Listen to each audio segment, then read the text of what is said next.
ETF index mutual funds నేర్చుకుని stock మార్కెట్లో రాణించాలనుకుంటున్నారా? వెంటనే ఈ నెంబర్కి కాల్ చేయండి. నమస్తే రమగారు. నమస్తే జయ. రమగారు, చాలా రోజుల తర్వాత మీతో పాత సిరీస్ చెప్పించుకోవాలని ఉందండి. ఏంటో తెలుసండి అది? చెప్పండి. కాశీ మజిలీలు సక్సెస్ఫుల్గా ఇది భాగాలు అయిపోయినాయి. మళ్ళీ కొత్తది స్టార్ట్ చేద్దాం రమగారు. చాలా మంది కామెంట్స్లో కూడా అడుగుతూ ఉన్నారు, ఏ కథ చదువు విన్నా కాశీ మజిలీ చెప్పండి అంటారు. అలాగే అడుగుతుంటారు. ఈ కథ బాగుందో లేదో పొరపాటును కూడా చెప్పరే. రన్ అవుతున్న కథనా? రన్ అవుతున్న కథ గురించి మాట్లాడకుండా కాశీ మజిలీ పూర్తి చేయండి, కాశీ మజిలీ పూర్తి చేయండి. అలా కొన్ని ప్రత్యేకమైన పేర్లతోటి కూడా కనపడతాయి. వీళ్ళు 57వ మజిలీలో ఉన్నారు.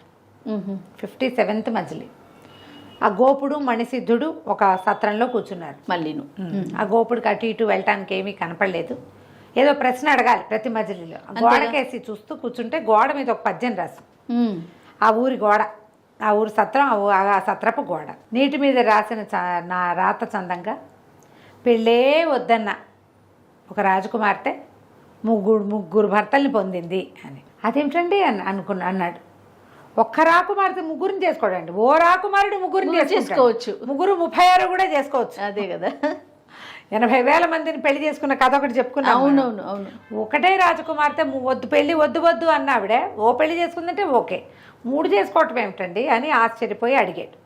మణిసిద్ధుడు ఆ మణిని చూసి సాయంకాలం భోజనాలు అయ్యాక ఈ కథ చెప్పాడట. ఈ ప్రాంతం పూర్వకాలంలో, అంటే ఇదివరకు కాలంలో ఈ ప్రాంతానికి, దీనికి గిరిదుర్గం అని పేరు. దీనికి ఇంద్రద్యుమ్నుడు అని ఒక రాజుగారు ఉండేవాడు. ఆయనకి మనోహారిణి అని ఒక భార్య కూడా ఉండేది. అయితే ఈయనకి చాలా కాలం పిల్లలు కలగల. వాళ్ళు వచ్చి ఆ పూజ చేయమన్నారు, వీళ్ళు వచ్చి ఈ పూజ చేయమన్నారు, ఎవరో వచ్చి ఇంకెక్కడికో వెళ్ళమన్నారు. ఇక అక్కడికి ఎక్కడికి వెళ్ళినా సంతానం కలగలేదట. ఒక దశలో ఆయనకి ఇచ్చి, నేనేం చేయను, ఇవన్నీ ఎందుకు చేయాలి, పుట్టకపోతే పోని అనిపించింది. రాజు కదా, మనసులోకి వచ్చిన మాట మనకు మళ్ళీ సర్లే అని నోరు మూసుకూరుకోరు.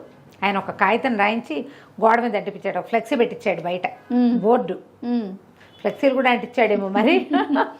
ఏం పెట్టాడంటే, సంతానం కలిగించగలిగే వ్రతం ఏదైనా చెప్పవలసింది, ఆ వ్రతం ఫలితం కనుక చూపించకపోతే దాని ప్రతిఫలం మీరు పొందాల్సి ఉంటుంది. బాగుంది. ప్రతిఫలం నాకు అది ఫలితం చూపించకపోతే ఆ ఫలితం మీరు అనుభవించాల్సే ఉంటుంది. అంటే ఏమిటి, నువ్వేదో పూజ చేయమన్నావు సంతానం కోసం, చూస్తాం చేస్తాం, 6 నెలలైనా సంతానం కలగలేదు, నువ్వు చెప్తావుగా 6 నెలల్లోనో 2 నెలలు 3 నెలలు తిరిగేసరికి నెల తప్పుతుందని, తప్పలేదు, అప్పుడు నీ పెయ్యికొత్తరిస్తాను నేనని. బోర్డు చూసిన జనాలు నాయన ఈయన ఇంత పని చేస్తాడని చల్లగా సర్దు కోరుకున్నారు. ఎవ్వరూ ఎప్పుడూ ఏమీ చెప్పేవాళ్ళు కాదు. రాజు రాణి పెద్దవాళ్ళు అవుతున్నారు. ఒకసారి ఏమైందట, ఈవిడ పుష్కరిణి అనే ఒక తెలికత్తెను వెంబడి పెట్టుకుని రాణిగారు మరి ఒక దేవాలయానికి వెళ్ళి, మామూలుగా చేయాలి కదా, ఏకాదశి నాడు దేవాలయ దర్శనం చేసుకోవాలి, అష్టమి నాడు అమ్మవారిని చూడాలి, పౌర్ణమి నాడు దర్శనం, అమావాస్య నాడు తప్పకుండా చేయవలసిన దర్శనాల్లో భాగంగా ఆవిడ పోయి ఒక దీంట్లో తీర్థంలో స్నానం చేసి దేవాలయ దర్శనానికి వెళ్తే, ఈ పుష్కరిణి ఏం చెప్పిందంటే, అమ్మ మన ప్రాంతంలో ముందుకు వెళ్తే పెద్ద గుహలు ఉన్నాయి, ఆ గుహలలో స్వయంప్రభాదేవి ఆలయం ఒకటి ఉంది. ఈ స్వయంప్రభ ఎవరు, రామాయణ కాలం నాటి స్వయంప్రభ. రామాయణ కాలంలో కిష్కింధకాండలో ఆంజనేయుడు వీళ్ళంతా స్వయంప్రభని దర్శనం చేశారు. ఆమె యొక్క ఏమనాలంటే గంధర్వకాంత అలా చెప్పాలనుకుంటా, ముని ప్రవృత్తిని అవలంబించింది ఆవిడ. ఓకే. తపస్సు చేసుకునేది, విష్ణువునే భర్తగా పొందాలనో ఏదో భగవంతుడిని భర్తగా పొందాలన్న దీంతో తపస్సు చేసుకుంటూ ఆ స్వయంప్రభని ఆంజనేయ స్వామి తదితరులు చూశారు. ఎప్పుడు సీతాన్వేషణకి వెళ్ళారు కదా, అవునవును, అప్పటి స్వయంప్రభ ఇప్పటికీ కూడా ఆవిడ యొక్క గుహలు ఉన్నాయని, కింద స్వయంప్రభాదేవి ఆలయం ఉందని, అక్కడికి వెళ్ళి నిద్ర చేసి అక్కడేవో నియమాలు ఉన్నాయి, ఆ నియమాన్ని పాటిస్తే తప్పకుండా సంతానం కలుగుతుంది. ఈ మనోహారిణి దేవంది పుష్కరిణితోటి వసే, ఎందుకే ఎన్ని చేసాం, ఎక్కడయ్యింది, ఏమీ అవ్వలేదు, పైగా ఇప్పుడు ఏమైనా ప్రయత్నం చేస్తే భర్తగారు ఒప్పుకోవడమ్మా, ఆయన పీక ఉత్తరిస్తానంటాడు, వాళ్ళెవరి పీకతో పాటు నీ పీక కూడా పోతే నేనేం చేస్తాను, ఏమీ వద్దమ్మా, నాకు అట్టాట అసలు లేవు, పోయినాయి అవన్నీ, విసిగిపోయాను నేనంటే. ఆవిడ అమ్మాయి ఒప్పుకోవాలి పుష్కరిణి, కాదండి అంటే చాలా విశేషం ఉంది, ఏనాటి రామాయణము, మనకు 2 యుగాల ముందరిది, ఆవిడ ఇంకా ఉండటం ఏంటి, వాళ్ళంతా ఆటవికులు, అక్కడ పూజ చేసేవాళ్ళు, అసలు మన విధానం కాదు, మన ఇది కాదు, అక్కడ అసలు సంతానం లేని వాళ్ళే లేరు, ఆమెకు పూజ చేసే వాళ్ళు కూడా ఒక ప్రత్యేకమైన భాష అది మాట్లాడతారు. వాళ్ళని నేను రమ్మన్నాను నీకోసం, వాళ్ళతో మాట్లాడు, వాళ్ళు చెప్పినట్టు చెయ్యి అంటే ఈవిడ నువ్వు పిలిచావు కాబట్టి వాళ్ళని పిలిచి వాళ్ళకి ఏదో ఇద్దాం, అంతేగాని పూజలు గీజలు పెట్టద్దంటే ఆ పుష్కరిని ఒప్పుకోవాలి. అట కాదు ఇట కాదని బతిమలాడింది. సరే వాళ్ళని పిలిస్తే వాళ్ళు పరమాటవికులు, అక్కడది ఏదో విధానం. అదే ఆ అమ్మాయి ఏం చెప్పింది, అమ్మాయి ఏమిటి నీ పేరంటే దురద అని చెప్పింది. దురద అనేసరికి ఈవిడికి నవ్వొచ్చింది. దురద పేరేమిటి, దురద అంటే ఏమిటి అని అడిగింది. సంపబ్బ అని చెప్పింది. దురద అంటే సంపబ్బ, దురద కంటే సంపబ్బ ఏమిటి అసలు, అదేం పేరు? ఈ లోపల ఆవిడ మా అమ్మాయి భర్త, వాళ్ళిద్దరు భార్యాభర్తలు, వాడేమో బర్గడు అంటారు, అదేం పేరో తెలియదు. సరే ఈవిడ 2-3 ప్రశ్నలు వేసేసరికల్లా ఇది నా భార అంటాడు, భార్య అనమాట. ఈవిడికి భాష వాళ్ళ గోళ ఏమీ అర్థం కాలే. ఆ పుష్కరునితో ఏం చెప్పిందంటే నువ్వు సరిగ్గా అర్థం చేసుకో, వీళ్ళతో మాట్లాడి బాగుంటుంది కథ చదివేటప్పుడు, సరిగ్గా మాట్లాడు, వాళ్ళు ఏం చెప్తారో చూడు, చేయగలిగితే చేద్దాం లేకపోతే లేదు. అప్పుడు ఈవిడ ఇదంతా సాకల్యంగా కనుక్కుని అక్కడికి వెళ్ళి నిద్ర చేయాలట. దురద అంటే దురద కాదు, అది దుర్గా. దుర్గ అంటే సంపబ్బ అంటే స్వయంప్రభ. ఓహో, దుర్గాదేవి స్వరూపమే స్వయంప్రభ అని చెప్తుంది. వాడి పేరు భర్గుడు. బాగుందిగా పేరు, చాలా బాగుంది. వాడు బర్రె అని చెప్తున్నాడు, బర్రె కాదు అది భార్య, ఈ అమ్మాయి నా భార్య అని చెప్తున్నాడు. వాళ్ళ భాష ఏదైతే ఏమిటి, వాళ్ళ ఒక పూజా విధానంలో ఉన్నారు. అక్కడికి వెళ్తే సరిపోతుంది.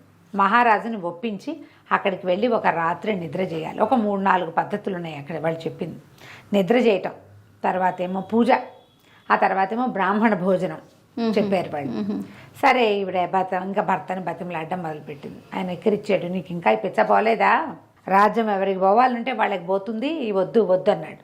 కాదు, ఆవిడ పదే పదే బతిమలాడి పుష్కరిని ఎవరినో తీసుకొచ్చింది. వాళ్ళని చూస్తే నాకు చాలా సంతోషం వేస్తుంది, చాలా అమాయకులుగా ఉన్నారు, వాళ్ళ దగ్గర చేయాలంటే సరే ఈయన పిల్లల కోసం అన్న మాట ఎవరికీ చెప్పకుండా ఊరికే విహారానికి వెళ్తున్నామని భార్యాభర్త ఇద్దరు చెలికత్తల్ని 2 సైనికుల్ని తీసుకుని ఆ స్వయంప్రభాదేవి గుహల దగ్గరికి వెళ్ళారు.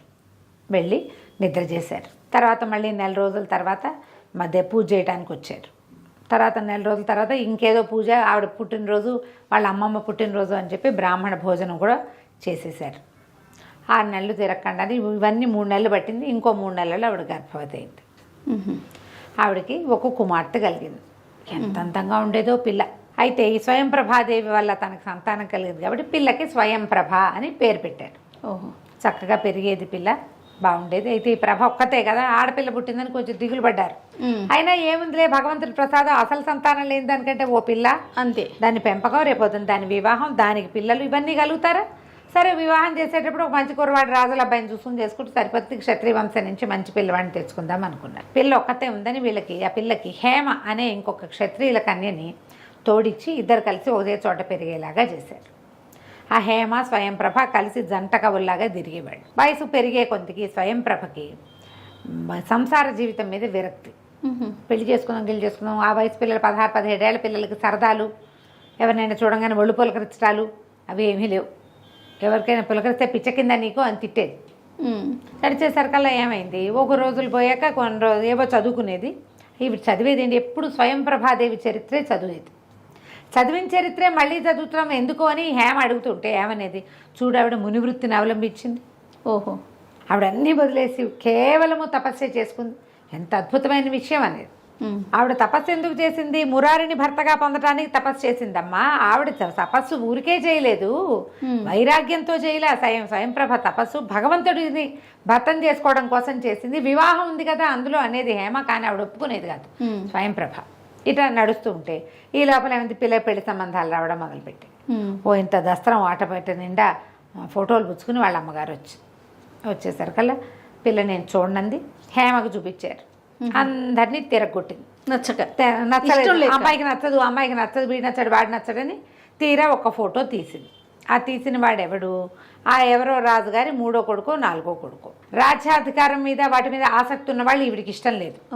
అందుకని ఇప్పుడు రాజుగారికి 1 కొడుకు అయితే వాడు రాజ్యాధికారి అయితే తీరుతాడు. 4వ కొడుకు అనుకో, వాడికి రాజ్యాధికారం ఎలాగూ ఉండదు. అంతే, అలా డిస్కస్ చేసి రాజయ్యి రాజరికము పిచ్చి, వాళ్ళని అవి ఇవి కావాలి, ఇంకో రాజ్యం కావాలి, అదేదో కావాలి, నేను ఎవరికి సామంతులుగా ఉండాలని తిరగబడి యుద్ధం చేసి వాళ్ళ అందరికి చావులకి కారణమయ్యి అలాంటి వాళ్ళు వద్దు. ఇప్పుడు రాజు అయ్యే అవకాశం లేని వాళ్ళు ఎవరుంటారు, రాజుగారు 2వ కొడుకు 3వ కొడుకు, వాళ్ళకి అవకాశాలు ఉండవు. 4 కొడుకుల్లో మూడో వాడో నాలుగో వాడో కుర్రాడు చాలా బాగున్నాడు. ఆ ఫోటో తీసింది. ఈ అబ్బాయి అయితే బాగుంటాడు అనేసరికల్లా సరే మాట్లాడదాం అనుకున్నారు. ఈ పెళ్ళేమో స్వయం ప్రభ తెగదిట్టిపోతుంది హేమన్. నేను అసలు వివాహమే వద్దన్నాను, నువ్వు మళ్ళీ ఇంకోటి చెప్పెడతావేమిటి, దేని మీద వ్యామోహం లేకుండా ఉండటం నాకు ఇష్టం అని చెప్పింది స్వయం ప్రభ. రాజ్యాధికారం మీద వ్యామోహం లేకపోవటం అనే పాయింట్ తీసింది హేమ. వాళ్ళమ్మ వాళ్ళు ఏం చేశారు, పిల్లకి పెళ్లి కావటం ముఖ్యము, పోన్లే 4వ పిల్లాడైతే వాడిని తెచ్చుకొని మన రాజ్యమే ఇచ్చుకుంటాము, లేకపోతే నాకు రాజ్యం ఉందంటాడు. ఒక పిల్లాడు అనుకో, మా రాజ్యం ఉంది కాబట్టి ఇక్కడ రాజప్రతినిధిని పెడితే మీ అమ్మాయిని మా ఇంటికి పంపించండి అంటారు. వాళ్ళు వదిలిపెట్టుకుని మన ఇంటికి ఎందుకు వస్తారు? 4వ కొడుకు అనుకో, వాడికి ఏమి అక్కడేమో అవకాశం ఉండదు, ఊరికే రాజుగారు అబ్బాయి. ఇక్కడైతే రాజుగారు అల్లుడు, తర్వాత రాజుగారు యువరాణి మొగుడు, తర్వాత రాజు. ఇలా కుదురుతుందని భావించు. ఎంత మాట్లాడినా ఈ వ్యవహారం తెమలేదు. క్రమంగా పిల్లకి పెళ్లి మీద ఆసక్తి లేదు అనే విషయం బయటకు వచ్చేసి, అసలు నాకు విషయాసక్తి లేదు. ఆ అమ్మాయి కావ్యాలు గివ్యాలు చదివేది కాదు. వాటి నిండా శృంగార రసం ఏముంది, అవయవాల వర్ణన, ఒకళ్ళ కోసం ఒకళ్ళు వెప్పర్లాడడం, అక్కడెక్కడికో వెళ్ళి దాన్ని అవతనం చేసుకోవడం, లేదా ఇక్కడెక్కడికో వచ్చి వీడి వెనకాల పడడం, ఇద్దరు కలిసి లేచక్కపోవడం. కావ్యాల్లో అదే కదా ఉన్నది. పిచ్చి కావ్యాలు నేను చదవనండి. సంసారాసక్తి లేదు, జీవితాసక్తి లేదు. అమ్మాయికి వైరాగ్యం, వేదాంతం, తపస్సు. పెళ్ళేమో అందంగా ఉంది, ఒకతే పిల్ల, రాజ్యానికి ఉత్తరాధికారి అది. వీళ్ళు ఏం చెయ్యాలి? సరే ఇలాగే ఆలోచించుకుని బాధపడుతున్నారు. అయితే ఏమైందట, ఓసారి ఒక అమ్మాయి వీణావతి అనే ఒక వీణ విద్వాంసరాలు ఈ స్వయం ప్రభని చూడగట్టడానికి వచ్చింది. చూడడానికి వస్తే అంటే వీళ్ళే ముందట ఎక్కడికో వెళ్ళేసరికల్లా ఆ అమ్మాయి చాలా చక్కగా పాడుతుంటే, అమ్మాయి దగ్గర ఒక అద్భుతమైన వీణ ఉండేది. ఆ వీణ మీద వాయిస్తుంటే ఎంత బాగుండేదో, చాలా అద్భుతంగా వాయిస్తుందని మన దగ్గరికి తీసుకురమ్మంది. ఈ హేమ పోయి దేవాలయంలో విన్నారు. మొదట దేవాలయంలో ఏం గీతాలు పాడతారు, భక్తి వైరాగ్య గీతాలే కదా. అది విన్నాక ఆ వీణావతిని పిలిపించేసరికల్లా వీణ వాయించడానికి కూర్చోబెట్టుకున్నారు. మాట్లాడేసరికల్లా అమ్మ నీకు వివాహం అయిందంటే, లేదండి వివాహం చేసుకోలేదు. వివాహం ఎందుకు చేసుకోలేదు? ఆ అమ్మాయి భోగం వాళ్ళ అమ్మాయి, వాళ్ళకి వివాహాలు ఉండవు, వివాహం చేసుకోలేదు అనగానే ఇప్పుడు సంతోషం, చేసుకోలేదా ఇంత పెద్దదానివి అంది. లేదండి, యువరానికి లౌకికమైన జ్ఞానం లేదు. అబ్బో వివాహం చేసుకోకుండా జీవితాన్ని త్యాగం చేసింది సంగీతం కోసం అని అర్థమైంది ఆవిడికి. సరే ఏది ఓ పాట పాడు అనగానే ఈవిడేం చేసింది, చక్కగా ఒక శృంగార సంకీర్తన ఎన్నుకొని పాడేసరికి ఈవిడికి ఒళ్ళు మండిపోయింది యువరానికి. పడతా పిచ్చి పాటలు అని ఏం చేసింది, కాలుతో ఒక్క తన్ను తనింది వీణని. వీణ కాస్త విరుగురుకుంది.